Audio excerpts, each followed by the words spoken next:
La récente crise du Covid et la rupture dans les chaînes globales d'approvisionnement et aussi les multiples crises qu'on vit nous ont montré qu'en fait on doit relocaliser nos activités économiques. On a pu voir sur le terrain des populations qui s'organisent autrement pour vivre dignement. Des communautés s'organisent pour offrir des soins de santé accessibles à tous en créant des mutuelles de santé. En République dominicaine, des familles entières se lancent dans la production de fromages et les écoulent sur les marchés locaux. En Inde, des agricultrices s'organisent collectivement en coopérative pour cultiver selon les principes de l'agroécologie. L'économie sociale et solidaire, c'est tout ça et bien plus encore. Ces initiatives citoyennes, ce sont des véritables alternatives au capitalisme.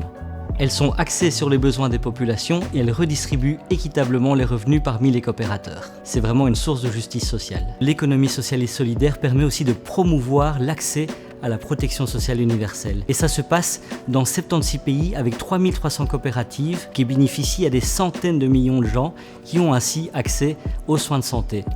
Pourtant, les autorités étatiques peinent à reconnaître la légitimité de cette économie alternative. Malheureusement, trop peu de pays disposent de cadres légaux permettant à l'économie sociale et solidaire de se développer.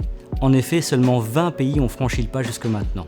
Et dans le monde bancaire et les autres bailleurs de fonds, c'est pas mieux. En effet, on fait davantage confiance aux acteurs économiques plus classiques. Il serait temps de laisser plus de place à ce phénomène qui est loin d'être anecdotique. Dans le monde, il y a près de 3 millions de coopératives. C'est une économie qui est vraiment porteuse de solidarité.